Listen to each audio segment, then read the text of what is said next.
Entonces, bueno, sin más, quisiera darles las gracias por estar todos ahora en esta actividad, debido a que estamos en esta situación tan difícil, ¿no? Y cuando digo tan difícil es porque cuando la muerte creo la tenemos cerca es donde realmente tomamos la importancia, ¿no? Justo hoy me enteré que uno de nuestros vecinos acá en el edificio ha fallecido, ¿no? Ya falleció solo.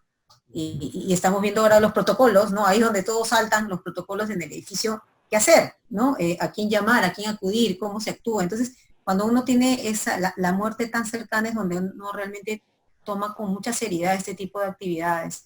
Y no solo porque estamos comprometidos con la familia de conservación amazónica, de cuidarnos como un todo, sino que además, por ley, tenemos que hacer estas capacitaciones preventivas. Y acá queremos agradecer sobre todo al doctor Abel Patiño, que está con nosotros, que ha venido apoyándonos desde un tiempo acá, tratando de absorber todas estas dudas que estamos teniendo y ayudarnos también a establecer estos protocolos que muy pronto vamos a dar a conocer. Y esta es la primera de varias sesiones que vamos a tener para dar cumplimiento establecido por el gobierno.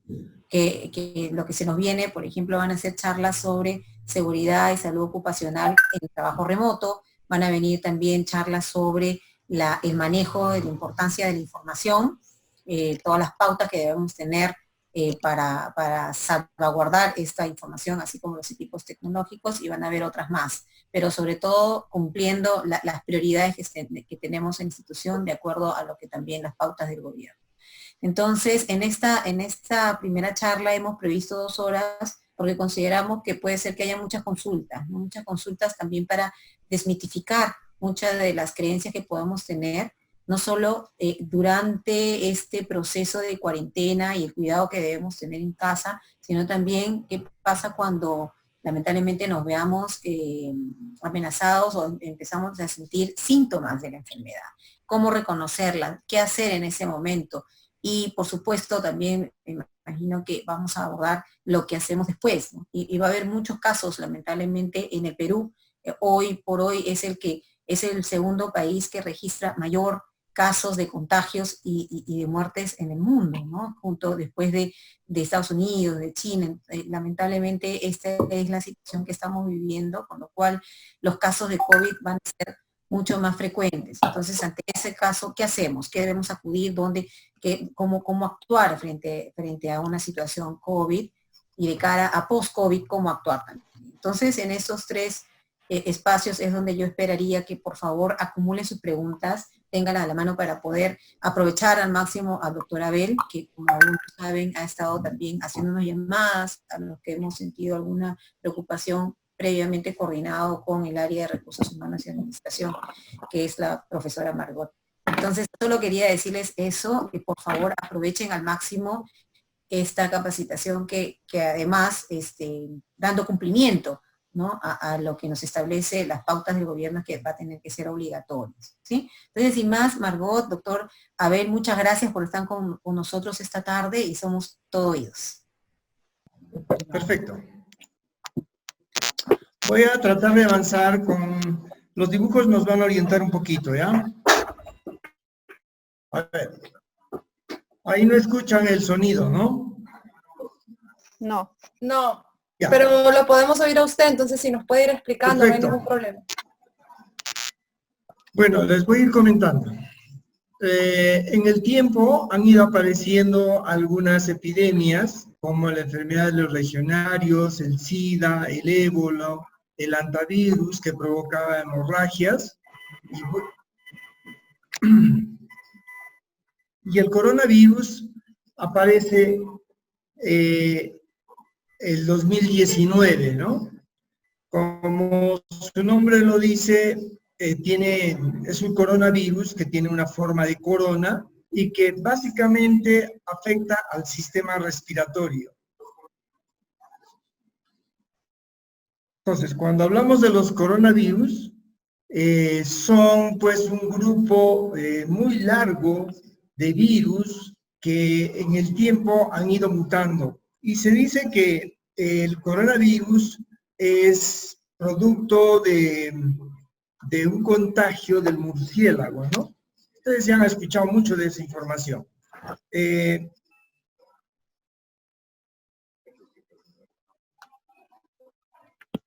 En realidad, más que la introducción, eso yo creo que va a quedar como compromiso en podérselos pasar oportunamente. Lo que yo quiero referirme es, vamos a enfocar nuestro tema a la resolución ministerial 239, que es el que prácticamente nos da los lineamientos para la vigilancia de salud de los trabajadores con riesgo en exposición. ¿Por qué con riesgo en exposición? Hoy en día, la pandemia ya es comunitaria. ¿Eso qué significa? Que no sabemos con quién nos podemos topar y podría ser un portador del coronavirus. Entonces, para la reactivación económica y para que nosotros podamos retornar a nuestras labores habituales, conjuntamente las entidades, en este caso quienes representan y conjuntamente los comités respectivos de seguridad y salud en el trabajo, son los que tienen que implementar esta resolución 239.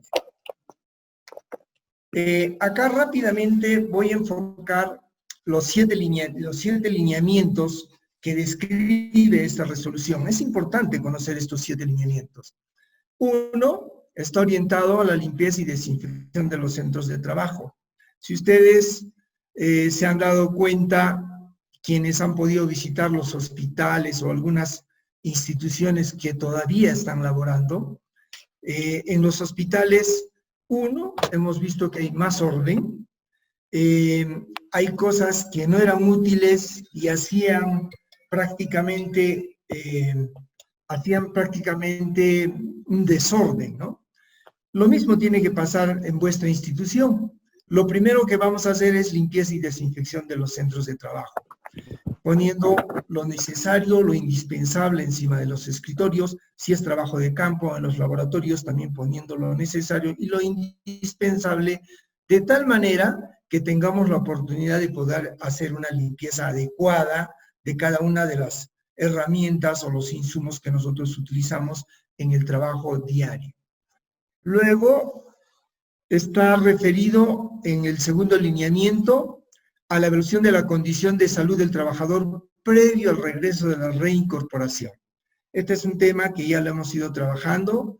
Ustedes han tenido en sus manos unas declaraciones juradas que ya nos las han enviado, ya las hemos tabulado y digo felizmente coincide con los resultados que nosotros tenemos en los exámenes ocupacionales que han sido realizados tanto en Lima, en Puerto Maldonado, en Cusco, en cada una de vuestras sedes. Y finalmente yo tengo el resultado, todos estamos en leve riesgo. Existen algunos pocos trabajadores que tienen enfermedades de las crónico-degenerativas que están consideradas como las comorbilidades, que en su momento nosotros les vamos a decir y les vamos a indicar si pueden regresar a sus labores habituales o van a hacer el trabajo remoto o, bueno, de todas maneras, en lugares donde haya mucho hacinamiento, vamos a tener que hacer jornadas de trabajo diferenciadas, de tal manera que no haya hacinamiento. Eso tenemos que cuidar bastante. En lo que corresponde al otro lineamiento, está referido al lavado y desinfección obligatoria de las manos. Acá nosotros tenemos que hacer un esfuerzo por cambiar nuestro ritmo, nuestras malas costumbres, nuestros malos hábitos. El lavado y desinfección de manos es muy importante. Al comienzo ha habido una serie de malinterpretaciones, algunos decían que si es necesario, no es necesario, el uso de guantes y muchas otras cosas que hoy, a través de sus preguntas, vamos a ir dilucidando algunas inquietudes que ustedes tienen. Pero en síntesis, el lavado de manos va a ser una de las herramientas principales para poder bloquear la transmisión del virus. Como ustedes saben y ya lo han escuchado, el virus no camina solo, el virus lo transportamos nosotros, cada una de las personas que no cumplimos con algunos de los principios básicos que es el aseo y la limpieza. El otro aspecto que tenemos que tomar en cuenta es la sensibilización de la prevención de contagio en el centro de trabajo. Para eso, lo primero que hemos hecho es determinar si nosotros estamos, tenemos una lámina para ver si nosotros estamos en riesgo bajo, riesgo medio, riesgo alto o riesgo muy alto. En función a esta clasificación en cada uno de los puestos de trabajo, es que también vamos a determinar qué tipo de equipo de protección tenemos que utilizar. En la evaluación que yo he hecho, básicamente... pues, sí. Ponte... Hola. Hola. ¿Me escuchan? Adelante, doctor. Ya. Entonces, básicamente nosotros, vuestra institución está considerado en riesgo bajo. En función a este riesgo, es que también vamos a orientar el uso de los equipos de protección personal. ¿Ya? Entonces, hay también muchas personas que exageramos y pretendemos usar o pretendemos buscar mascarillas muy caras, mascarillas que muchas veces son inaccesibles, y lo lamentable es el alto costo y no le estamos dando un uso adecuado. La mascarilla que deberíamos usar en bajo riesgo es esta mascarilla de 3 pliegues que todos conocemos, ¿ya? Esta es la otra mascarilla que es una imitación de la N95, esta es una FFP2, que es una similar a la KN95. Entonces, como les decía, esta clasificación de riesgo nos orienta también a hacer un uso adecuado de los equipos de protección. Acá, letras muy pequeñas, pero hay mucha discusión en que si sirve o no sirve esta mascarilla o sirve las otras mascarillas. Hay una clasificación que ya muchas instituciones han empezado a catalogar y sí, tienen uso, tienen la certificación adecuada y básicamente esta sí, pero lo básico es saber utilizarlas. Yo enseguida voy a hacer una demostración de cómo es que tenemos que usar esta mascarilla y cuáles son los errores comunes que nosotros cometemos. Y ahí van a venir muchas de vuestras preguntas que yo voy a ir absolviendo. ¿De acuerdo? Continúo.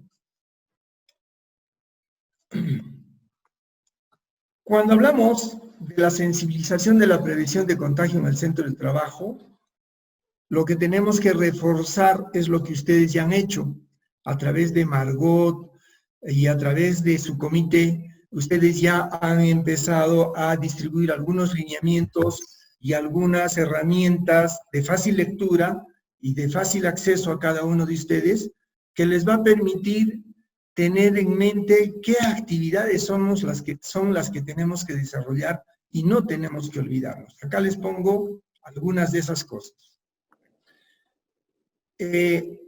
No he cambiado nada, porque esto está en la normativa, está también en el material que está distribuyendo vuestra institución, y básicamente tenemos que reforzar algunas actividades como son la higiene personal, qué hacer cuando tenemos residentes visitantes en tu hogar, consejos para desinfectar las superficies del hogar, y lo más importante, y está demostrado que una de las fuentes de contaminación más grande y más riesgosa es cuando te vas de compras. Eso vamos a ir explicándolo y yo quiero de repente hacer un alto para ver algunas inquietudes y en función a eso yo poder orientar esta charla y de alguna manera poder sea útil para cada uno de ustedes. Margot, si podemos permitir de repente una ronda de preguntas de unos 3 o 4 participantes para poder ir orientando la charla al objetivo que queremos y llegar al objetivo que queremos.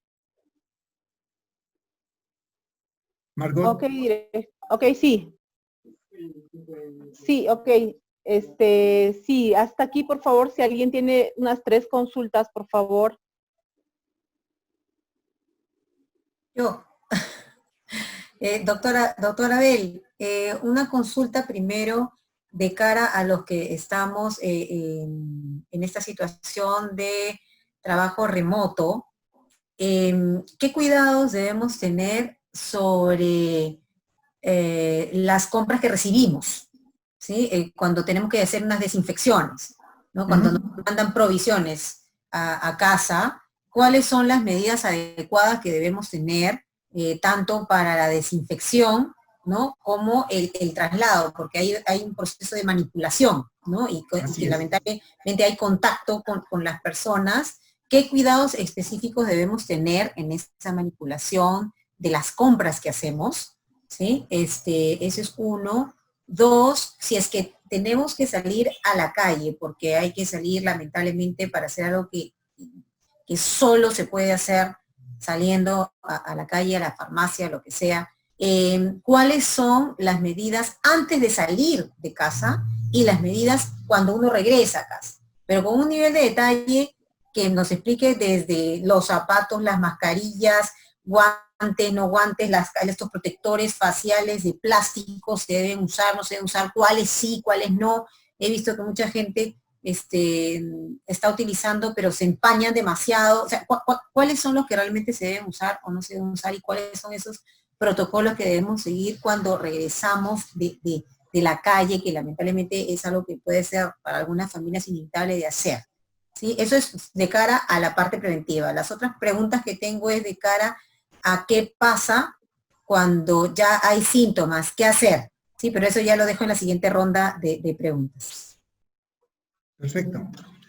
Si ustedes se dan cuenta, el tema es bastante amplio y tenemos mucho por conversar. Por eso es que yo me estoy limitando a lo primero que tenemos acá. A ver, en esta lámina yo les he puesto los 7 lineamientos. Nos hemos quedado en la sensibilización, prevención de contagio en el trabajo. Luego viene medidas preventivas de aplicación colectiva, medidas de protección personal y la vigilancia de salud de los trabajadores. Institucionalmente nos vamos a centrar en eso. Entonces, voy a empezar con algo que es muy importante y donde muchas de las personas están cometiendo errores. Muchas de las inquietudes que usted tiene las he anotado y las vamos a ir desglosando poco a poco, ¿de acuerdo? Pero yo quiero incidir en algo que es importante y quiero que esto sea práctico. Usted lo ha dicho, en la calle, ¿qué cosa vemos? Personas forradas desde la cabeza, con lentes, con plásticos en todo el cuerpo, a veces el mameluco. Pues bien, no necesitamos tener toda esa indumentaria. Está demostrado que más bien esa indumentaria podría ser uno de los factores de riesgo principales para la contaminación entre las personas. ¿Por qué? Por el mal uso. Por ejemplo, esta mascarilla, ¿cómo la tenemos que utilizar? De ahí tenemos que partir. O sea, el objetivo es ese, de esta charla. La mascarilla, ustedes han visto en las redes sociales. Primero nos dicen que debemos utilizar el lado celeste para adentro, el lado blanco para adentro, y al final nos desorientamos y no sabemos, ¿de acuerdo? En la revisión que nosotros hemos hecho del uso de las mascarillas, estas mascarillas de 3 pliegues, generalmente la utilizamos así como está, el lado celeste hacia afuera. Si nosotros nos ponemos al revés, es indistinto, igual nos va a proteger. ¿Cuál es la idea del uso de la mascarilla? Cuando nosotros conversamos, estornudamos, tosemos, botamos las gotitas de flúgel. Esta mascarilla va a permitir detener esas gotitas de flúgel. Son tan pequeñas que vienen micras que pueden viajar entre 1 a 2 metros, ¿de acuerdo? Inicialmente se decía que el virus era muy pesado y que no llegaba a los 2 metros, no llegaba al metro y que se caía. Hoy en día ese concepto ya cambió. las gotitas de flúor pueden mantenerse en el aire. Por eso es que tenemos que tener los ambientes ventilados y el uso de la mascarilla se ha hecho ya de uso comunitario. Es obligatorio en nuestro país usar en la casa, para salir de la casa.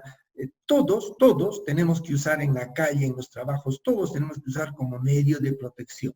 Inicialmente había muchas controversias y decían solo es para uso hospitalario, que hay que dejar solo para los médicos. No, ahora es de uso comunitario. El objetivo es saber utilizar esta mascarilla. No tenemos que tocarla de acá, no tenemos que tocar. Cuando nos hemos puesto, desde el momento que nos ponemos, usamos las orejitas. Previamente a ponerse la mascarilla, tenemos que hacer uso de lavado de manos. Eso es muy importante. Primero, nos lavamos las manos.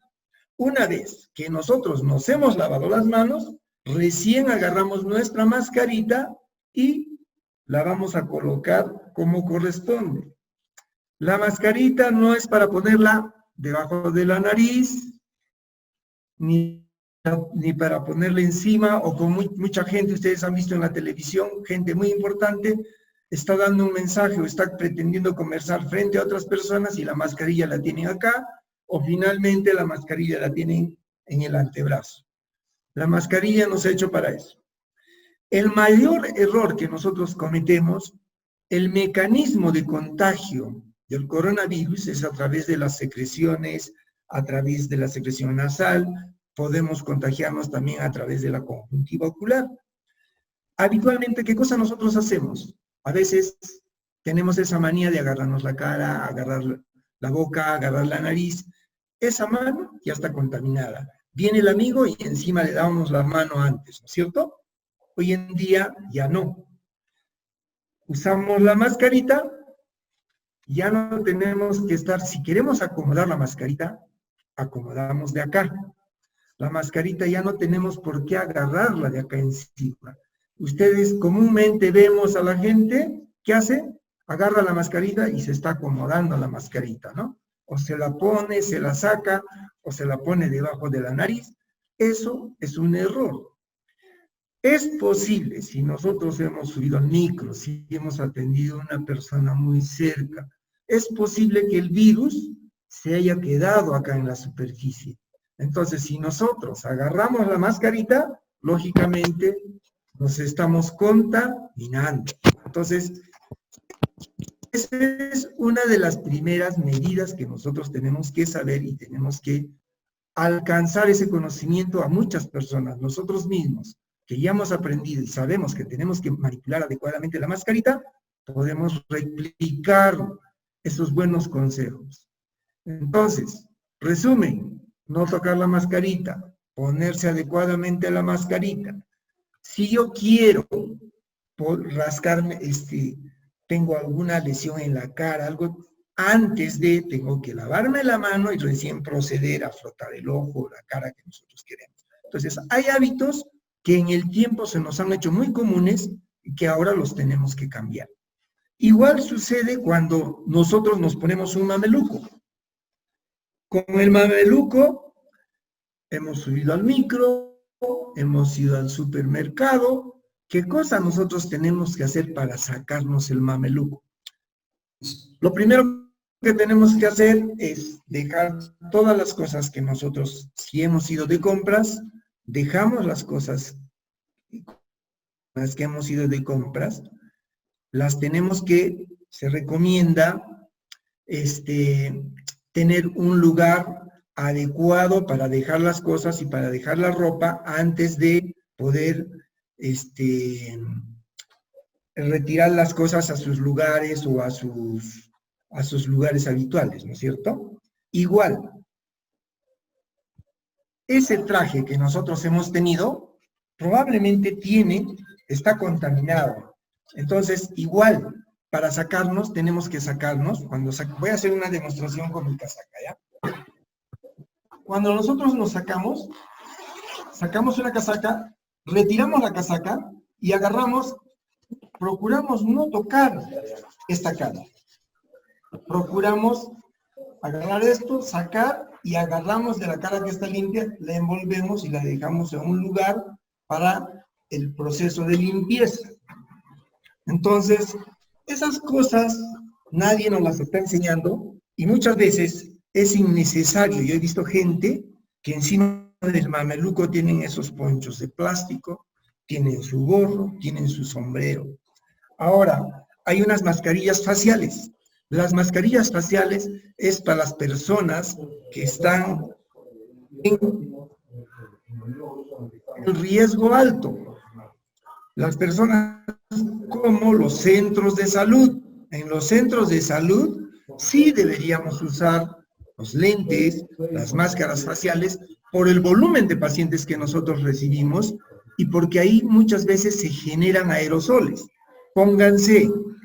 Ahora, los aerosoles no van a estar presentes, eventualmente van a estar presentes en un tosedor crónico que viene a la consulta, en un paciente con signos y síntomas de repente presentes, viene, en ese paciente está generando aerosoles, pero en una conversación, en una recepción, no va a haber esos aerosoles, salvo que sea un paciente que ya esté enfermo. Entonces, cuando se genera aerosoles en un centro quirúrgico, o en algún ambiente donde se hace un procedimiento, sí se usa esas máscaras faciales. O sea, no se usa la máscara facial cuando hablamos de riesgo bajo, no es necesario. ¿De acuerdo? Entonces, yo resumo que muchas de las personas en ese proceso de exageración de tener una protección completa, nos contaminamos en el momento de retirarnos esa ropa. Y muchas veces tenemos el mameluco, salimos a la calle y seguimos transitando dentro de casa. Eso es un error. Eso no debemos hacer. Ahora, cuando nos sacamos el mameluco, tiene que tener un lugar adecuado donde puedas fumigarlo con agua y lejía, que es lo común, que es lo más recomendable, agua y lejía para que le puedas dar un segundo uso. Es más, esos mamelucos, muchos de ellos, hay que fijarse, son lavables. Entonces, muchos de ellos se tienen que ir de frente al área donde organizan para el lavado. ¿De acuerdo? Lo otro, cuando hablamos del lavado de manos, acá, si bien es cierto, ustedes no van a poder ver la imagen, no van a poder recibir el audio, pero quiero que ustedes se fijen, y yo lo voy a repetir con mi cámara, el procedimiento. El lavado de manos es un procedimiento que tiene que ser, es muy importante, el lavado de manos, este método de lavado de manos no solamente es para el área hospitalaria, este método de lavado de manos es universal, lo debemos de practicar todos. Entonces les voy a pasar el video y después les voy a hacer algunas preguntas. A ver. Ojo, el guante solo es para hacer la demostración, o sea, no necesitamos tener un guante. En el video se está utilizando una tinta para hacer la verificación de cómo es que tiene que llegar en toda la superficie de la mano el jaboncillo, el jabón, la sustancia que nosotros vamos a utilizar para el lavado de manos, ¿de acuerdo? Entonces, a ver. Nos ponemos el jabón en la palma de la mano. Frotamos las palmas de la mano para poder difundir el jabón. Luego frotamos entre los dedos, como lo están viendo. Eso es. Ya va.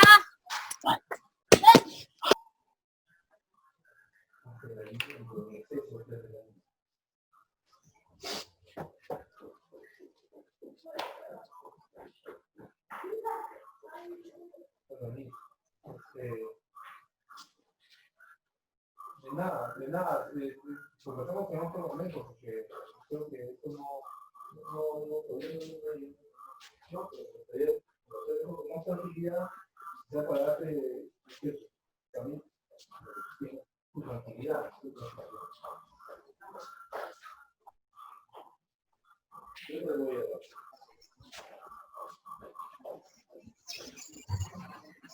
No te preocupes, yo te voy a dar. ¿De qué? Mía. Tranquila, tranquila, no te preocupes. Es como lo que voy a hacer. Es para la familia. Bien. Ustedes han visto que tiene unos cuantos pasos, pero la idea es que en la superficie de nuestra mano podamos nosotros impregnar el jaboncillo o el jabón en cada una de las superficies de nuestra mano. Voy a repetir el procedimiento. Primero, aplicamos el jabón, extendemos en la superficie de nuestra mano, luego hacemos esto, los dedos, cruzamos los dedos así, luego hacemos esto, y hay algo muy fácil. Para más o menos calcular los 20 segundos de lavado, cantamos el cumpleaños feliz. Cumpleaños feliz, te deseamos a ti. Cumpleaños felices, te deseamos a ti. Esos son los pasos que garantizan para que en toda la superficie esté cubierto la sustancia que en este caso es el jabón, que nos va a permitir hacer una correcta limpieza. O sea, no es como lo hacemos habitualmente. Agarramos la sustancia, lavamos las manos y nos secamos, chorreamos el agua y nos secamos. Nos olvidamos de eso. Tenemos que empezar a hacer lo que yo les he mostrado en el video y lo van a tener, pues lo voy a compartir con ustedes. Tenemos que hacer que se cubra. Si tenemos que cantar el cumpleaños feliz, si no hemos terminado el proceso, cantamos 2 veces el cumpleaños feliz. Y con seguridad van a tener ustedes las manos completamente limpias. Entonces, el proceso de lavado de manos es uno, el más importante. El otro, en la casa, en los centros comerciales, tenemos y se difunde el uso del alcohol gel, del alcohol gel al 70-65%. ¿Cuándo vamos a utilizar? Tampoco tenemos que malutilizar el alcohol gel. El alcohol gel lo vamos a utilizar cuando no tengamos disponible o cuando no tengamos a mano el agua y jabón. ¿Sí? Cuando salimos a la calle, sí, pues nuestro alcohol gel. Y en algunas circunstancias, sí podemos utilizar el alcohol gel. Por ejemplo, si hemos recibido dinero, hemos recibido documentos, ponemos nuestro documento, no tenemos agua y jabón, recién le damos uso al alcohol gel. El alcohol gel lo hacemos con el mismo procedimiento de lavado de manos. O sea, no es solamente agarrar, poner el alcohol gel, frotar la mano y se acabó. No. Cuando usamos el alcohol gel, de repente lo vamos a hacer más rápido porque nos vamos a habituar, hacemos el mismo mecanismo. Hacemos el mismo mecanismo. Los dedos, las uñas y podemos culminar con la muñeca. Igualito, lo mismo hacemos con el alcohol gel. No cometan el error de solo ponerse en la palmita de las manos. Eso está mal. Entonces, el mismo procedimiento que hacemos con el lavado de manos con el alcohol gel. Entonces, ya les he dicho, el mecanismo de transmisión es a través de la tos, es a través de las secreciones, o es a través cuando nos tocamos las mucosas y transportamos en nuestras manos el germen, en este caso el coronavirus. Entonces acá, muy bien lo han redactado, está en la normativa, le hemos hecho algunos arreglos, de tal manera que ustedes también entiendan Cuando nosotros tosemos, ¿qué hacíamos habitualmente? Y tosteamos, ¿no es cierto? Y esa mano le damos al amigo. Hoy en día, ¿qué cosa hacemos? La flexura del codo o un pañuelo descartable. Utilizamos un pañuelo descartable y ese pañuelo se va al tacho. ¿De acuerdo? Repito, el lavado de manos con agua y jabón, eso tiene que ser algo habitual. 2. Lo otro, las uñas, especialmente las señoritas, ya no uñas largas, tener las uñas bien cortadas, ya no usar los anillos, ya no usar los relojes los vamos a hacer descansar temporalmente. Evitar lo que les he dicho, yo ya tengo mi mascarita, estoy en el trabajo, evitar frotarse los ojos, evitar acomodar la mascarilla, evitar en lo posible a tocarse la cara, la boca, ¿sí? Lo principal y lo que ha hecho el gobierno es el distanciamiento social, pero el término correcto yo considero que es el distanciamiento físico. Eso es lo que tenemos que aprender. Hoy en día, la gente en muchas de las instituciones dice 2 metros de distancia entre las sillas, 2 metros de distancia para conversar. Hemos sacado un término medio, es 1.5 metros, pero siempre con los medios de protección. Ya les dije, cuando usamos el alcohol gel, cuando no haya el agua y el jabón. Acá, cuando en el documento que les están repartiendo y que va a llegar a cada uno de ustedes, dice consejos para residentes y visitantes en tu hogar. En el caso de ustedes es muy particular porque en las estaciones es probable que en el proceso de reactivación tengan algunos visitantes, pero con todos los mecanismos de protección. Para eso tiene que haber una normativa y nosotros tenemos que cumplirla. Hoy en día, mientras dure el estado de emergencia, todavía no podemos darnos el lujo de recibir a nadie en la casa.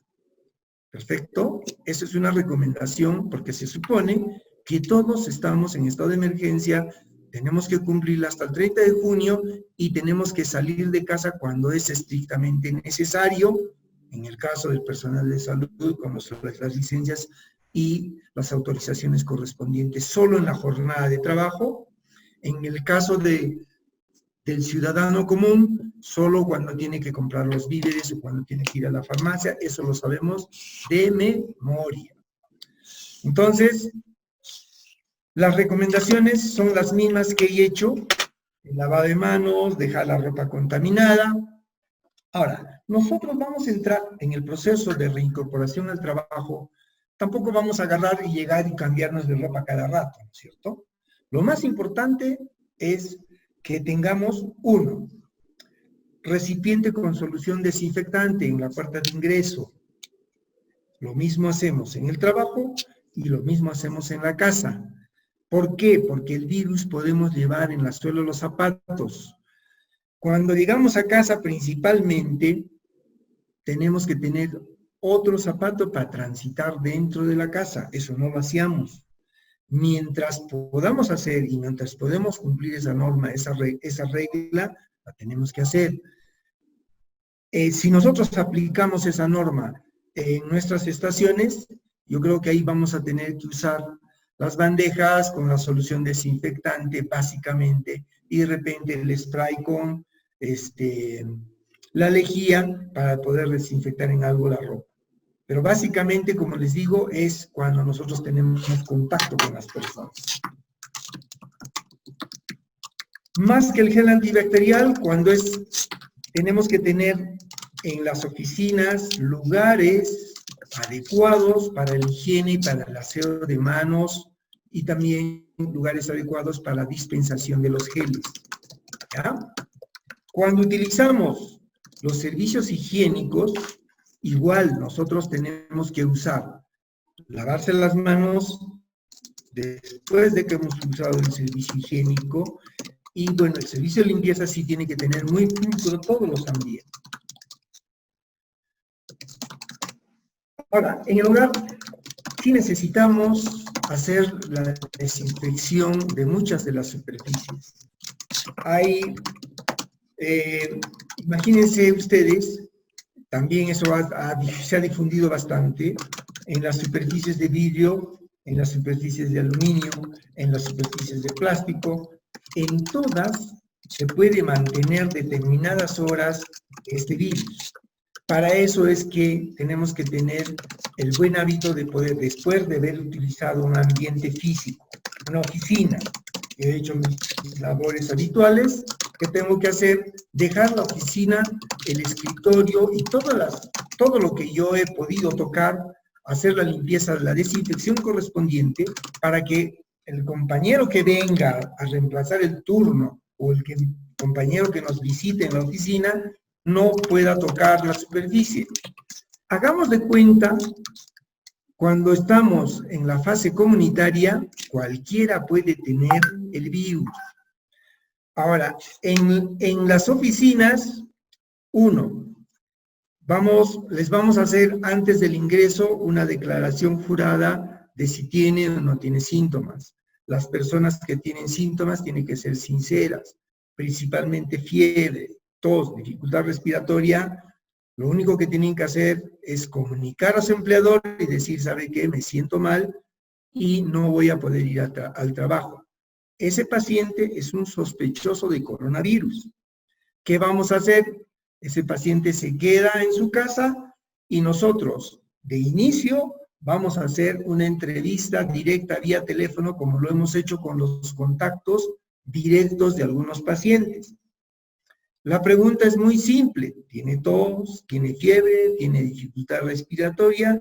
¿O hay algún otro síntoma? Ojo, no hay que confundir con patologías de antaño. Mucha gente, yo les llamo y me dicen, además me duele mi estómago, además tengo otras cosas. Muchas veces nos confundimos, tenemos que ser puntuales. Si tenemos que ahondar la entrevista, lo vamos a hacer en algunos de los casos. Si tenemos que apoyarlos, también, como lo hemos hecho, ¿ya? Ahora, el uso de los guantes. Acá tengo un par de guantes. Alguien erróneamente dijo que los guantes se tienen que usar habitualmente. No. El guante también es un mecanismo de llevar el virus de un lado a otro lado. El guante de látex o cualquier otro guante tiene, si nosotros utilizamos esos guantes, por ejemplo, en cocina, hay unos guantes mucho más gruesos. Igual, tenemos que lavarlos bajo el procedimiento de lavado de manos. Con el guante hacemos el mismo procedimiento.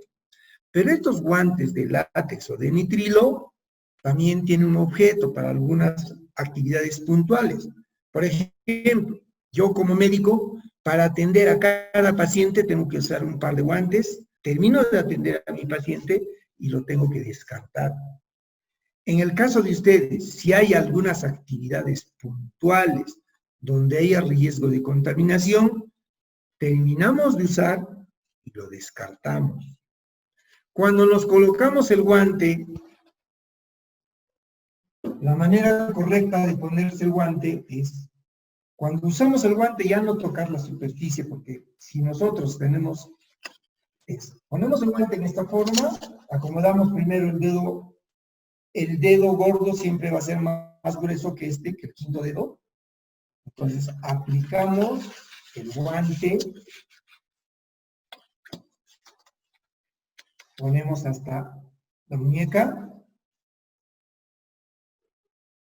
El siguiente guante, ya no toco esta mano, ya no toca esta superficie. Miren, a ver, ahí creo que se ve.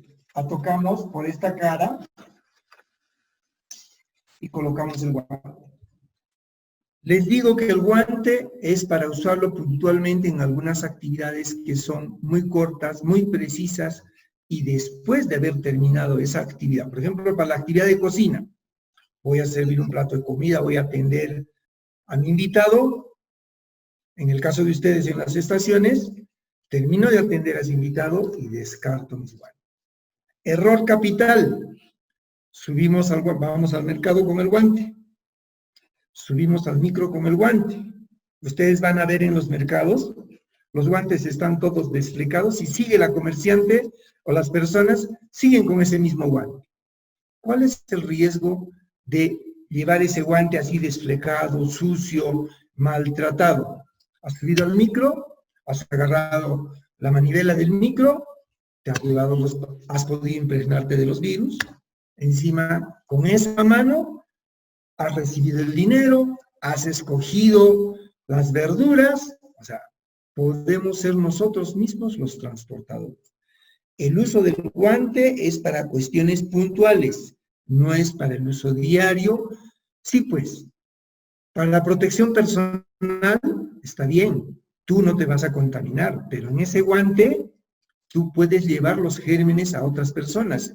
¿Y a quiénes puedes llevar los gérmenes? A los seres más queridos, a los seres más indefensos, al grupo más vulnerable, al grupo que está catalogado como con comorbilidades, al hipertenso, al diabético, a la persona que tiene cáncer, a la persona mayor de 65 años, al niño menor de 2 años. Entonces, si nosotros no queremos llevar al ser más querido la infección, tenemos que darle un adecuado uso a estos instrumentos de protección, ¿de acuerdo? Cuando nos quitamos el guante, se desecha estos guantes de látex.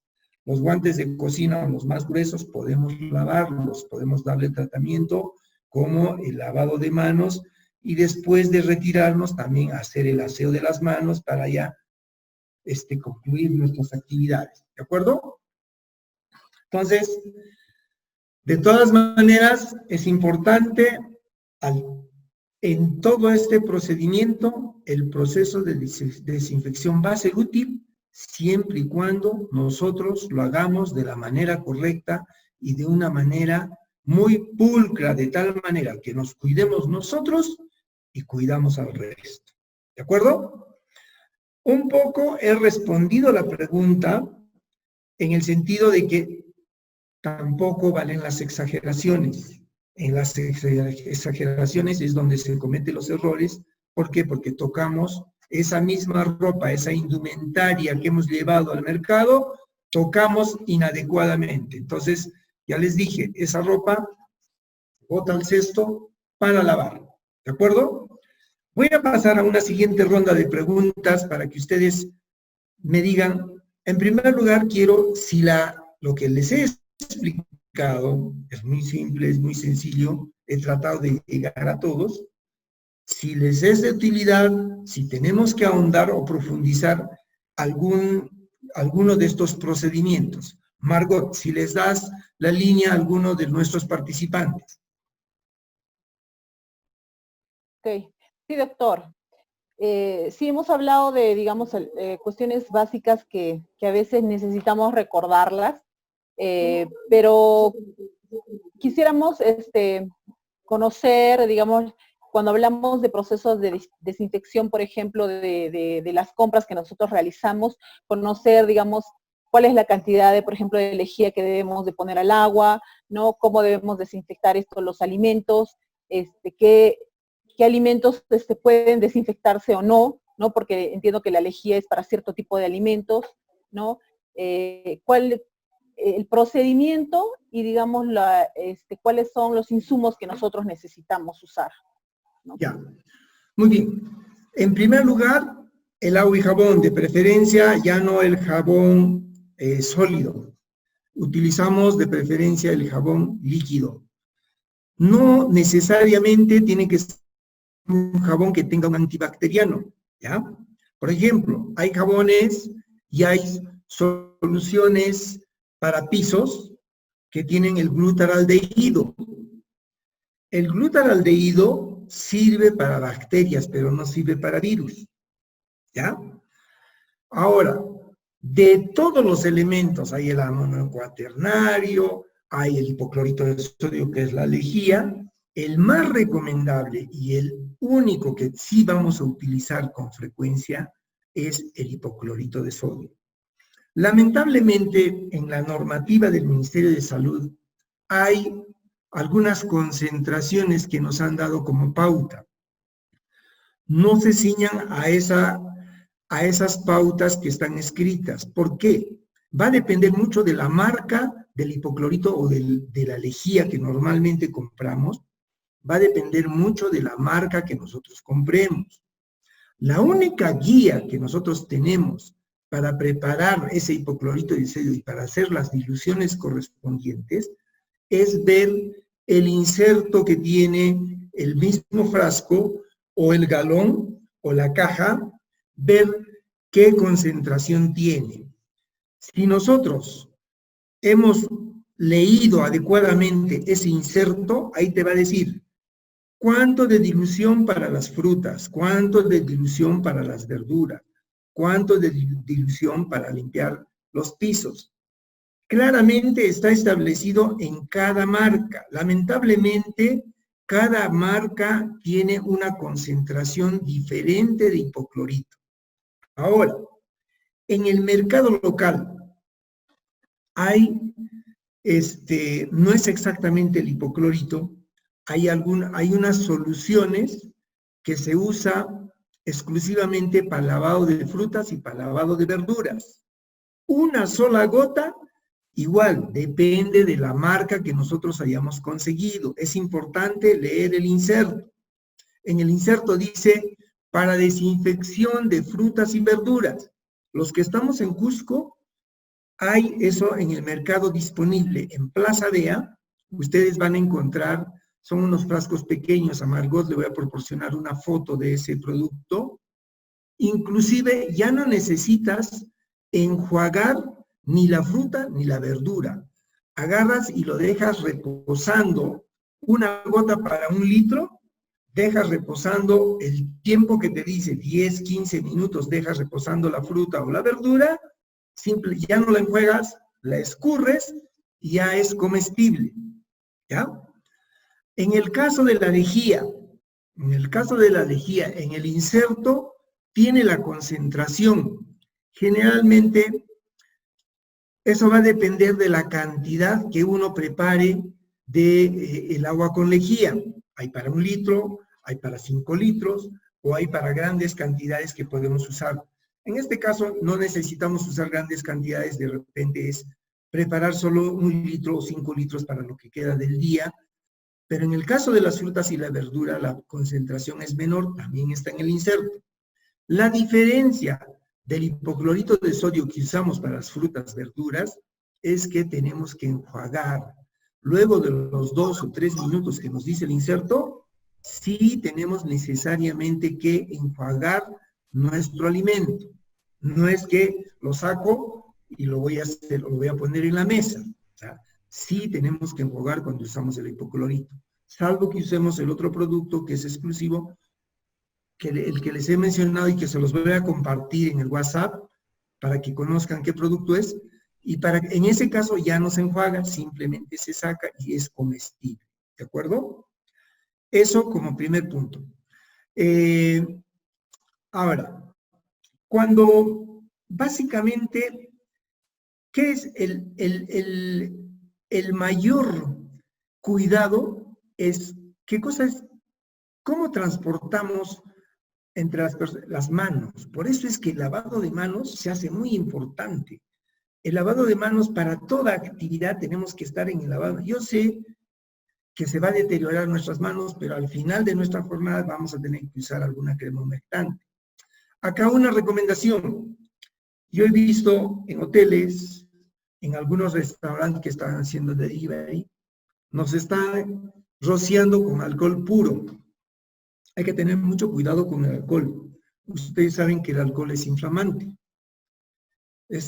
Fácilmente se puede encender si es que hay una superficie caliente o hay fuego por algún lado, ¿no? Por ejemplo, el otro día había una pollería a medio abrir y para recibir el alcohol y estaba ahí el horno, ¿no? Podemos provocar un accidente. Entonces, de todas maneras, sí podemos usar sin ningún riesgo el hipoclorito de sodio en las concentraciones adecuadas, porque hoy en día tú vas, visitas alguna institución, te echan el hipoclorito, llegas a la casa y tienes la ropa desteñida. Bueno, lo importante es nuestra protección. ¿Qué importa la ropa? La podemos cambiar, ¿no es cierto? Margot, no sé si he respondido tu inquietud. Sí, doctor. En todo caso, por ejemplo, eso estamos hablando de frutas, verduras, las carnes, por ejemplo, este tipo de otros alimentos, ¿tienen también que pasar por un proceso de desinfección o No es al momento de necesariamente. cocinar, esto se... No, ya no. Lo que pasa es que el hipoclorito y algunas otras sustancias son tóxicas. Entonces, ¿cuál es la ventaja del resto de productos? Por ejemplo, las carnes. Vas a hacer el lavado, lógicamente, el que manipula los alimentos tiene que estar con la indumentaria necesaria y con las manos limpias y con los equipos de protección correspondientes, ¿cierto? Antes de la pandemia estábamos muy preocupados por cuidar el medio ambiente. Hoy en día un poquito lo hemos dejado de lado. Y se acuerdan que usábamos menos plástico. Hoy en día estamos retornando un poco por la necesidad. En algunas familias o en algunos lugares, para no, esto es contaminante, pero ¿cuál es la ventaja? Que esto es biodegradable, o sea, no dura mucho tiempo y se destroza, no tiene una afectación muy significativa en el medio ambiente. Entonces, si la persona manipuladora tiene todos los equipos de protección, va a hacer su lavado de la carne con el agua común. ¿Cuál es la ventaja? Que ese producto, la carne o algunos otros productos, van a pasar por un proceso de cocción. Entonces, ahí no hay ningún riesgo. ¿Dónde son los riesgos? Les voy a poner un ejemplo, el más claro. En nuestro país, ¿qué cosa es lo más común y qué cosa después de la cuarentena esperamos todos? A ver, ¿quién adivina? ¿Qué cosa esperamos después de la cuarentena? Lo primero que queremos comer. Pollo a la brasa. El pollito a la brasa, ¿sí? Ceviche. Perfecto. Ceviche. Ya, el cevichito también, le apuntaron todos. Es lo más común en nuestro medio. A ver, sean ustedes observadores y váyanse. Ya está. Váyanse ustedes, es delivery, es un local ficho, tiene renombre, pero ustedes váyanse un poquito más allá donde está la cocina. ¿Qué hace la persona que está envasando el ají? Agarra la bolsita, ¿sí? ¿Cierto o no es cierto? Y luego agarra la cucharita y llena el ají, llega la mayonesa, llena todos los menjunjes que tiene. Ese es tu ceviche rico, tu pollito a la brasa con su menjunje. Sopla la en bolsita. la bolsita, bien empaquetada, te estás llevando probablemente virus. Probablemente te estés llevando no solamente virus. Ha habido casos hasta de tuberculosis con la gente que sopla las bolsitas de las habitas, de las canchitas. Ha habido casos de gente que tenía tuberculosis, sí tenía necesidad de vivir, pero ¿cómo llenan la bolsita? No es mecánico. No tienen la menor idea de lo que es bioseguridad. Soplamos y llenamos la bolsita. Así que no les aconsejo, si ustedes se han antojado del pollito a la brasa, cómanse el pollito que está cocido. Hagan ustedes las salsas. ¿De acuerdo? KFC da embolsado. Ahí soluciona. Nada embolsado manualmente. No, sellado. Así es. Todo lo que vas a usar es sellado. Si tienes tu mayonesa, exige que sea sellado. Esa mayonesa, ese ketchup, tienes la posibilidad de desinfectarlo, finalmente meterlo al agua y jabón, o con tu solución para lavar las vajillas, lo vas a lavar y minimizas el riesgo. Pero lo que está embolsado manualmente, pecado mortal. Vamos a transmitir y vamos a llevar la enfermedad hasta muchos de los hogares que han hecho con mucho sacrificio la cuarentena. ¿Ya? A ver, Margot, sigamos despertando el interés de tu público y quiero alguna otra pregunta, a ver si por ahí sale una pregunta interesante. Adelante, chicos. Doctor, ¿y qué hay sobre los asintomáticos? ¿Qué tan cierto es ese mito que hablan sobre los supercontagiadores y que probablemente es un gran porcentaje de la población que no sabemos con quién compartimos espacio probablemente? En la Perfecto. Ya. Bien, vamos a saltar un poquito. Lo que yo quería Mira, con Margot vamos a hacer, yo felicito la iniciativa, por ejemplo, de Margot en el sentido de que han empezado a implementar su plan, han empezado a desarrollar cada uno de estos lineamientos en su plan que se tiene que presentar. Yo les voy a colaborar en muchos de los aspectos que sean necesarios. Entonces, si ustedes se dan cuenta, en este documento, lo primero que enfoca es eso, ¿no? La higiene, el lavado de manos, y lo otro que se enfoca a nivel mundial es el estilo de vida saludable. Las personas que tienen un ritmo de vida ordenado son las que prácticamente están pasando de repente como asintomáticos porque tienen defensas. Pero las personas que están dentro del grupo de vulnerabilidad, esos que comían muy rico, que no les importaba si aumentamos o no aumentamos de peso, son vulnerables. Y lógicamente hay otras enfermedades que están detalladas en la normativa y en muchos de los documentos y en las alertas epidemiológicas que ya las conocemos, diabetes, hipertensión, las más comunes, y las que siempre hemos buscado en los exámenes ocupacionales. Y a quienes han salido con ese riesgo o quienes han salido con esa patología, lo primero que yo les he dicho es practicar estilos de vida saludables. 3 cosas. Buena higiene, que ahora lo tenemos que reforzar. Sí, pues muchas veces vemos a una señorita muy pintuda, emperifollada, pero no sabemos si realmente hace una higiene adecuado, porque tenemos que empezar de las manos, no solamente la carita, ¿no es cierto? Número 2, alimentación sana y segura. Comer en las proporciones adecuadas. En nuestra alimentación, ¿qué tiene que predominar? Las frutas y las verduras. No vamos a dejar de comer las proteínas, es importante las proteínas en las proporciones adecuadas. Y el tercer principio básico y elemental es el ejercicio físico. En Lima, yo me sorprendí cuando muchos de los trabajadores me dijeron, doctor, yo vengo en bicicleta. Es una práctica muy buena. En las estaciones, los chicos son muy activos, hacen sus actividades, hacen deporte.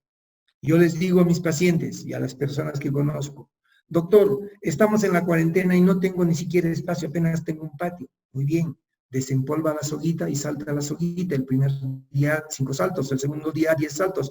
El tercer día nos quedamos con 20 saltos todos los días, porque si tú saltas el primer día 50 saltos, al día siguiente no vas a querer ver la soguita y te van a temblar hasta las piernas, ¿no es cierto?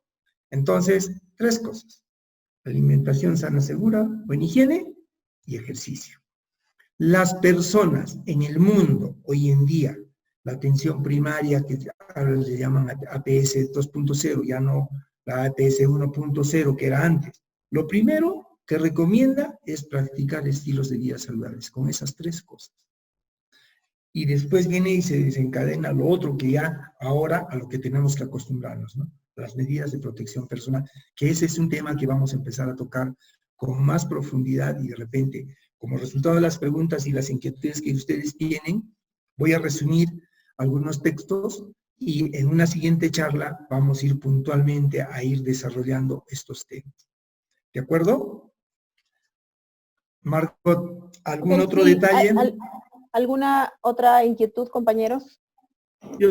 No, yo sí quería decir que he puesto, perdón. Ya, me he puesto en el chat. Perdón. Adelante, doctor. Me olvidé, enseguida yo les voy a hacer un resumen de lo que pasa para que ustedes entiendan en qué momento nos tenemos qué es un sintomático, para que no se vayan con esa duda. ¿Qué es un sintomático? ¿Qué es un paciente que ya tiene síntomas? ¿Qué es un leve? ¿Qué es un moderado? ¿Qué es un severo? Ahorita les voy a detallar. Pero primero quiero escuchar esa, y también les voy a detallar por qué y cuándo hacernos las pruebas. ¿De acuerdo? Escucho esa pregunta, por favor. Melissa, adelante. Sí, no, en realidad lo que quería decir es que he puesto en el chat un link de Diario El País que habla sobre la desinfección de frutas y verduras con hipoclorito, para los que estén interesados en profundizar un poquito y tener la información, porque pues uno se olvida de esas cosas, ¿no? Y cuando ya le toca la hora de desinfectar, no recuerda. Ahí se los dejé. Ok, gracias, Melissa. Doctor, tengo una pregunta. A ver. Si ya me dio COVID, ¿me puede volver a dar o ya no? Y si me vuelve a dar, ¿me puede dar con riesgo o no? A ver, el hecho de que te haya dado COVID no significa de que tú eres inmune o de que tú no podías hacer una reinfección. Lamentablemente, los estudios siguen haciéndose estudios. Hay algunos reportes de que hay reinfecciones, ¿ya?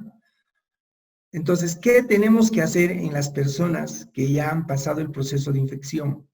En ellas es importante el monitoreo después del alta, del monitoreo de las pruebas rápidas, más que una prueba molecular, las pruebas rápidas. Y ahorita les explico ese tema. Si una persona ha enfermado, el hecho de que haya enfermado no significa que tiene que bajar la guardia y tiene que dejar su barbijo y que tiene que dejar el lavado de manos y que tiene que dejar todos los cuidados necesarios. Igual, así hayamos pasado la enfermedad y hayamos sido los afortunados que hemos pasado asintomáticos, tenemos que seguir en la cuarentena y tenemos que en la cuarentena decretada por el gobierno y tenemos que seguir haciendo la práctica de una buena higiene. ¿De acuerdo? Voy a pasar, nos queda muy poco tiempo, voy a pasar al tema que es un poquito más complicado, pero voy a hacérselos bien sencillo, de tal manera que ustedes puedan entender y puedan comprender esto de las reinfecciones. A ver si tengo acá mi cuadro. Acá está. Es un cuadro que reciente. A ver. Ven un cuadrito, ¿no es cierto? Cuando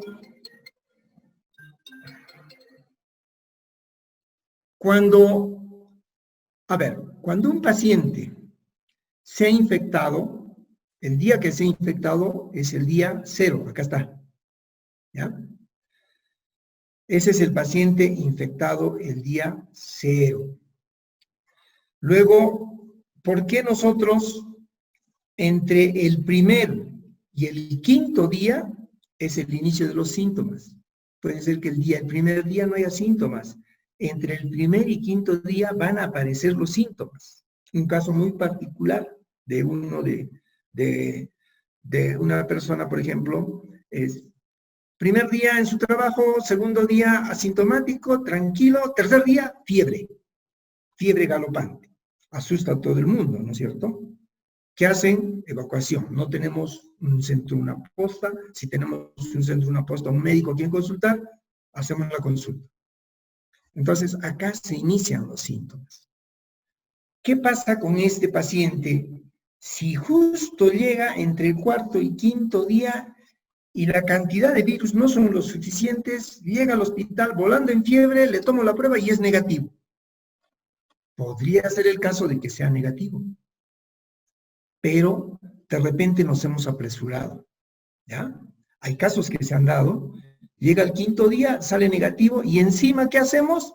Lo mandamos a su casa, sin las recomendaciones respectivas, y él dice, no, como tiene la seguridad de que le han dicho que es negativo, pues yo no tengo, soy negativo, y de repente baja la guardia, ¿no es cierto? Pasa el quinto día y otra vez fiebre. Lo ideal es tomar la prueba rápida entre el quinto y séptimo día. No hay que apresurarse. Muchos de nosotros pensamos que hemos tenido contacto, hemos estado frente a un paciente positivo, al día siguiente queremos la prueba, estamos haciendo cola en las clínicas, en los hospitales.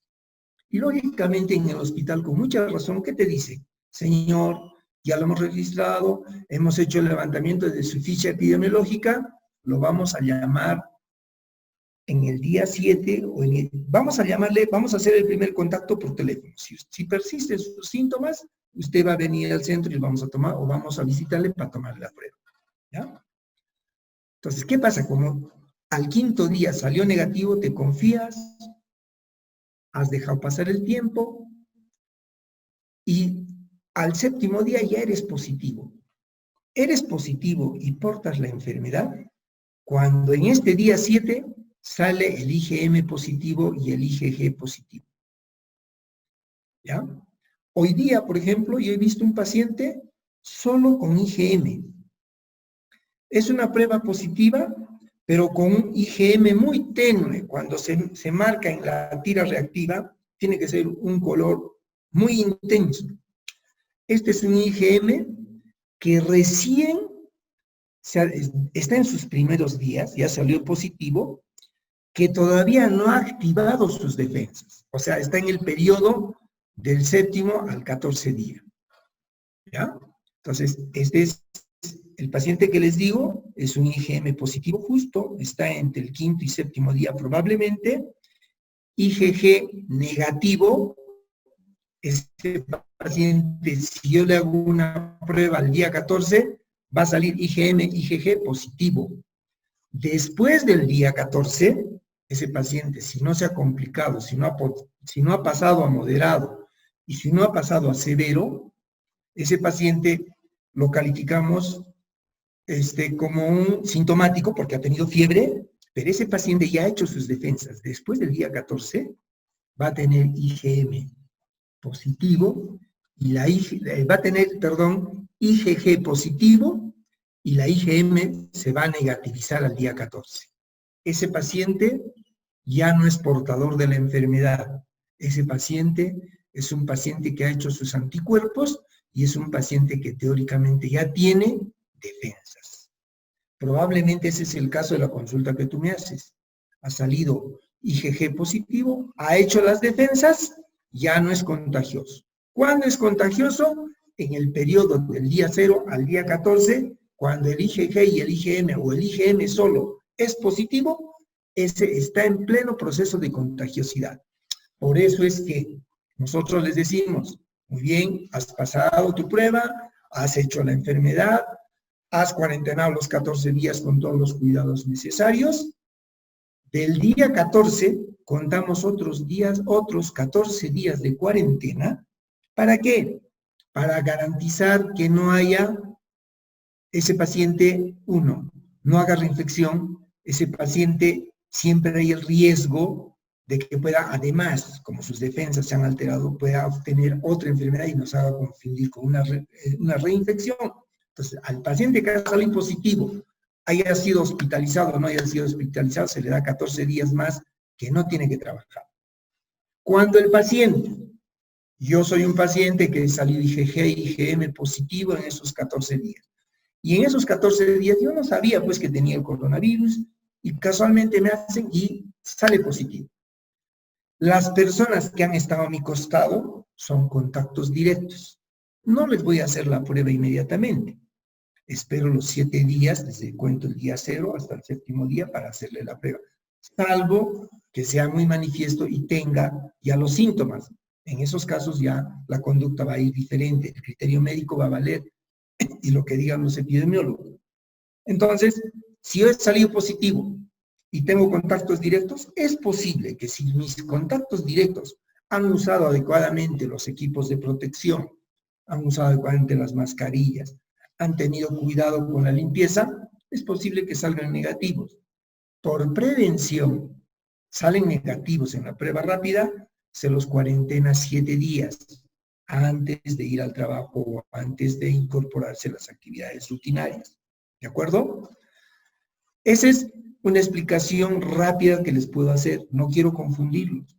Ahora, cuando un paciente se ha quedado con su IgG positivo después del día 14, ha hecho sus defensas, ese IgG puede permanecer 6 semanas. Hay estudios que dicen que puede permanecer un poco más, nadie ha determinado, pero se supone que ese paciente ya tiene sus defensas. El principio de la vacuna, ¿a qué va? Hasta ahorita, los avances. Antes de hacer la enfermedad, hacemos la prevención y nos vacunamos. La vacuna, como la vacuna de influenza, va a tener un periodo de duración, un periodo de vida. En la vacuna de influenza es anual. ¿Por qué? Porque ese virus muta.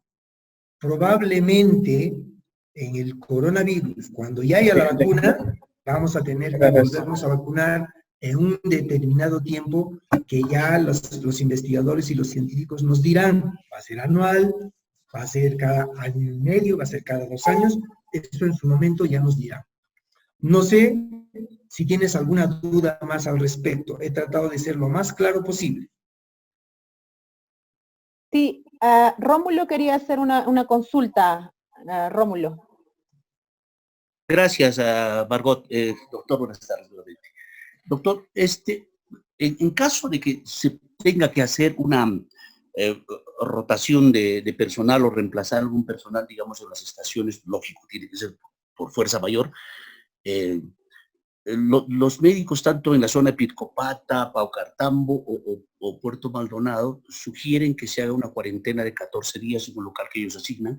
Lógicamente está monitoreado por un médico. ¿Es necesario hacer esa cuarentena de 14 días o puede usarse también la prueba de descarte rápido? ¿Qué es lo que usted recomendaría en este caso? Miren, a ver, la explicación es bien fácil. ¿Dónde está la infección comunitaria? En los centros poblados más grandes, ¿no es cierto? O sea, para que llegue a Cusco, para que llegue a Puerto Maldonado y para que llegue al Perú, ¿por dónde ha viajado el virus? Junto con las personas que han venido de Europa. Ha venido vía aérea con algunas personas infectadas. Entonces, las fases se van recorriendo en función a la complejidad de las poblaciones, para que me entiendan. Primero ha estado en Lima, vía aérea o vía terrestre, por cualquier medio, ha llegado a nuestro medio. ¿Qué está pasando? En las zonas protegidas, como la selva, nuestra selva, hablando de ustedes, por ejemplo, Pircopata, ¿cómo tendría que llegar la enfermedad? Tendría que transportarlo una persona que ha viajado en los últimos 14 días, que ha estado en Cusco y ha estado en contacto con personas sospechosas de la enfermedad. Peor aún, si es una persona que viene de Lima, ha hecho los medios posibles y encima, porque ya no tiene trabajo en Lima, ha llegado a su comunidad por los medios que le haya sido posible. Ese es el principio de la cuarentena. Cuando han venido los vuelos de Lima, ¿qué han hecho? Los han cuarentenado en los hoteles y recién los han soltado cuando la prueba ha sido negativa, ¿cierto? Esa misma práctica tenemos que hacer. ¿Por qué? Las comunidades nativas, las comunidades que están distantes, que no han tenido contacto, el riesgo es de la persona que salga en su día libre, es que pueda ha subido a un micro, ha ido al supermercado. Si nosotros le dejamos pasar libremente y va a su comunidad, ¿cuál es el riesgo? De que haya llevado el virus.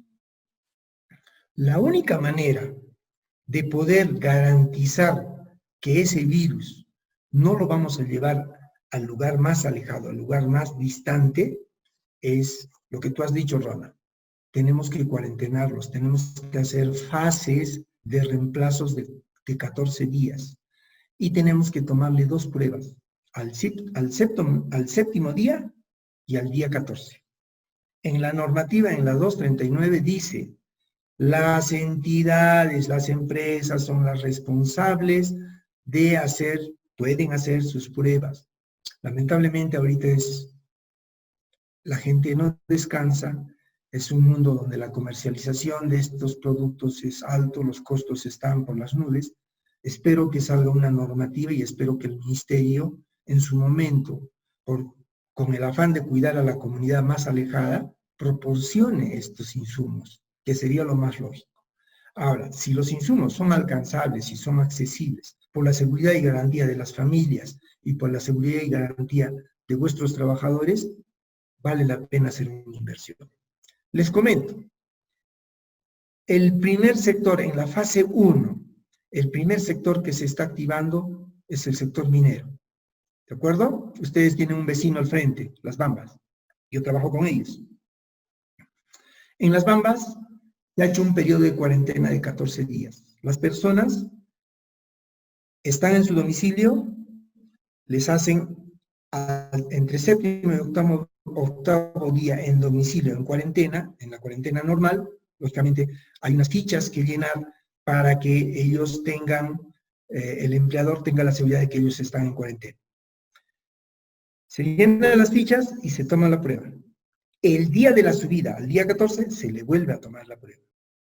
El día que tiene de bajada, igual. Ya ellos planifican su día de bajada, 7 días, 14 días, le están tomando su prueba, de ida y de vuelta. En el caso de ustedes, va a ser necesario, ¿para qué? Para garantizar que no llevemos el virus a los lugares más alejados, que en este caso yo los consideraría vírgenes. Ustedes saben, hay lugares en nuestra selva que hay solo comunidades nativas. Si entra una persona extraña y ha llevado el virus, no sabemos lo que puede pasar. Es correcto tu apreciación, Ronald. Tenemos que ver y prever. Eso lo conversaríamos, podríamos tener una conversación con el comité y con Margot para definir ese tema. Doctor, creo que ese tema que usted está tocando es muy importante y creo que hay una duda, digamos, en relación a la disponibilidad de las pruebas que tendría que tener la organización para los trabajadores, cuando ya sea el momento de si es posible salir a campo o no, o sea, cómo va a ser, quiénes van a estar capacitados para hacer las pruebas, o si es necesario tener una persona, un médico permanente para que ejecute, ¿no?, las pruebas, y sobre todo la disponibilidad y cada cuánto tiempo se tienen que hacer, y no sé, y el diseño de protocolos específicos para la toma de las pruebas. No sé si eso lo está considerando el Comité de Salud, pero es esencial este punto que usted está tocando en este momento. Tal vez ya corresponde no al grupo general, pero creo que es un punto en agenda para el Comité de Salud, ¿no? Ese tema lo vamos a discutir, vamos a asesorarlos en ese aspecto. Yo estoy haciendo las consultas necesarias porque una cosa, ustedes saben, el papel aguanta todo, una cosa dice la norma, pero no sabemos, por lo menos acá en Cusco son bien recios a algunas cosas, ¿no? La norma dice de que las empresas pueden tener la disponibilidad del uso de esas pruebas, pero cuando he visto muchas empresas que tienen las pruebas y no las pueden usar porque no les dan la autorización correspondiente. Es un tema que lo vamos a tocar con el comité y que vamos a ver la mejor forma de poder orientarlos para poder darle un enfoque correcto de acuerdo a la explicación que les he dado. Y muy interesante tu pregunta, Ronald. Rómulo, el Rómulo. Ah, Rómulo. Sí. Ok. No sé. Yo también tengo algunas consultas. Ok. Sí, una de ellas es sobre el alcohol, el líquido. ¿Cuál de ellos es mejor, el de 96 o el de 75? Ya les he dicho, el alcohol puro tiene su riesgo. Sí. Podemos provocar un incendio, podemos provocar quemaduras sin pensarlo. ¿Por qué la utilidad del alcohol gel? Uno, que el alcohol gel va a minimizar el riesgo de la inflamación del alcohol. El alcohol es una sustancia bastante inflamable. Al estar con el gel, junto con el gel, es un preparado, al estar con el gel garantiza mayor tiempo de permanencia en nuestras superficies y da la posibilidad de eliminar el germen. Esa es una explicación básica, ¿de acuerdo? El alcohol es fácilmente volátil. El alcohol puro es fácilmente volátil y por el contrario, más bien, ¿qué hace? Fija las bacterias, no las elimina. O sea, mucha gente piensa que porque va a usar alcohol puro está más protegido. No. El alcohol puro fija las bacterias, o sea, esa bacteria va a estar fijada en nuestra piel y con todos los riesgos. Entonces, cuando utilizamos el alcohol gel, ese gel da tiempo para que el germen sea destruido, ¿ya? Ya. Y la otra pregunta es sobre la mascarilla. Si yo estoy conduciendo mi vehículo sola, no tengo ningún acompañante, ¿aún así debo utilizar la mascarilla? A ver, deberías usar. ¿Por qué te digo? Si en algún momento ese vehículo va a ir al volante otro conductor o sube un ocupante, un familiar, ¿qué pasa si has tosido, has estornudado y en la superficie has dejado el germen? Entonces, la posibilidad, para salvo que el vehículo sea de uso exclusivo tuyo, ahí no hay ningún peligro. ¿Por qué? Porque sabes tú. Ojo, el vehículo también hay que hacerle la limpieza. Ahora, si vas a tener un acompañante y tú no estás con el barbijo de alguna manera detiene al germen, porque las gotitas de flúgel saltan. Entonces, ustedes han leído en las superficies, hay superficies en las que dura 4 horas, hay superficies como la ropa que puede durar 8 horas, por eso les decimos, la ropa que has utilizado, la metes a lavar. Entonces, hay que tener mucho cuidado. Igual, el vehículo, hay que desinfectarlo. O sea, la posibilidad de que estornudes. Ahora, es otro el criterio, ¿no? El policía te va a exigir que estés con la mascarilla. Ahí no tienes justificación y decir, ¿sabes qué? Es que porque estoy en mi carro. Bueno, lamentablemente el policía no te va a entender ninguna explicación. Tienes que tener tu mascarilla bien puesta. Y también, bueno, con todas las recomendaciones y con todos los sucesos que estamos pasando, y hay una duda que me queda también, ¿no? Y por decir, yo voy a la calle, no he tenido contacto con nadie, es más, he caminado a pie y no me he subido ni a un bus, no he tocado nada de la superficie, ni un poste, ni un árbol, ni nada. Y de pronto vuelvo a casa y aún así me lavo la cara, me lavo la mano y todo así. En esas condiciones, ¿puedo yo saludar a mi familia o necesariamente tengo que hacerme ese cambio de mi ropa? Es preferible hacer el cambio de ropa cuando has salido a la calle. Estamos hablando de que el virus es comunitario, está en cualquier lugar. ¿Ya? Cambias tu ropa, o sea, el riesgo, podemos haber cumplido la mejor cuarentena, pero ¿quiénes van a traer la enfermedad y quiénes son los más susceptibles? Somos los vulnerables, los que somos vulnerables. Entonces, así mucha gente me dice, pero si yo no salgo, a un ratito tú no sales, pero tu esposa sí sale al mercado. ¿Y quién es el portador? Esa persona que ha salido. ¿Por qué? Porque no ha tomado las medidas de prevención, de precaución respectivas. ¿Ya? Ya, gracias, doctor. Sí, sí, doctor. No sé si hay alguna consulta más o, digamos, ya estamos... A ver, no, solo sí, una consulta perdón. muy breve. Sí, perdón, Sí. Luis, un minuto. Lo que pasa es que son las 5:52 y estaba prevista esta primera charla hasta las 6. Entonces, lo que vamos a hacer es tratar de escuchar las diferentes preguntas que tengan, porque lo que vamos a tratar es, y terminada esta primera charla, vamos a tener una encuesta, donde les vamos a preguntar también qué temas les gustaría que respondamos, porque esto lo vamos también a circular, ¿no? Tratando de compartir con ustedes lo que también el gobierno nos ha enviado, que son estas recomendaciones, pero entrar a resumirlas para que el doctor Abel pueda respondernos a todos. Sí, ahora lo que podemos hacer es escuchar las preguntas y luego ya nos podemos organizar con Margot y el comité para dar una respuesta oportuna. Además, como les menciono, Margot y el equipo van a hacer una encuesta para tratar de ver qué otros temas les gustaría aprovechar a disipar más adelante, dudas que tenemos para nuestra protección como familia de conservación amazónica. Así que, por favor, solo vamos a tratar de recopilar las preguntas, tomamos nota, Margot, y luego ya vamos a ir tratando de resolverla posteriormente con el doctor Abel. ¿Sí? Gracias. Ok. Sí. Entonces, doctor, vamos a hacer ese proceso, ¿no? Que ha mencionado María Elena, y lo que haríamos ahora es, digamos, ya, doctor, usted tenía planificado algunas cosas más, y de repente pasar al proceso de terminar, porque estamos a 6 minutos de las 6 de la tarde para poder terminar. Usted tiene la palabra, doctor. Muy bien.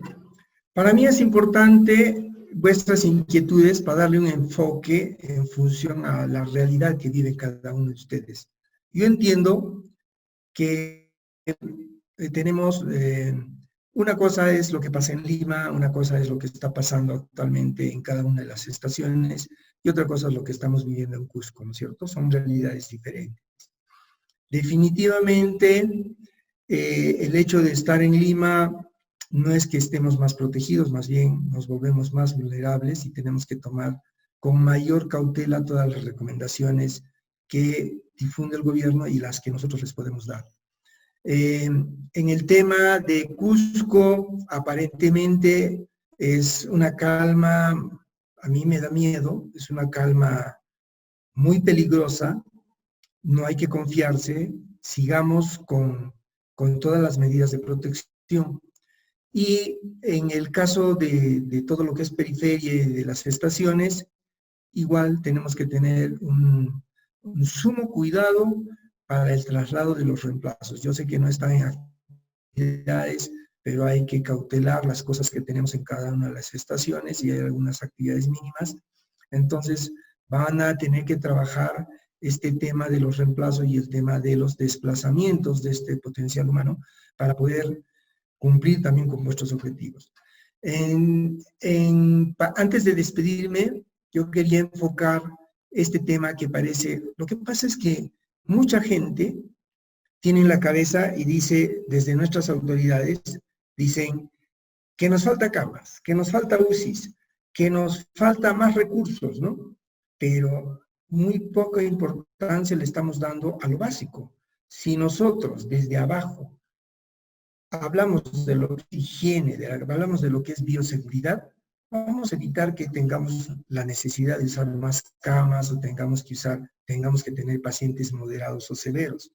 Si en nuestra comunidad, si nosotros somos portavoces de mantener una buena higiene y tomar las medidas de bioseguridad en el trabajo y en nuestras casas, podemos difundir esto en la comunidad y vamos a hacer que nuestra vida sea más segura y vamos a evitar que este virus entre a nuestras casas. Entonces, siempre tiene vital importancia el aspecto de prevención, el aspecto de promoción de la salud, en todos los aspectos. Lo que pasa es que no le hemos dado importancia y asumimos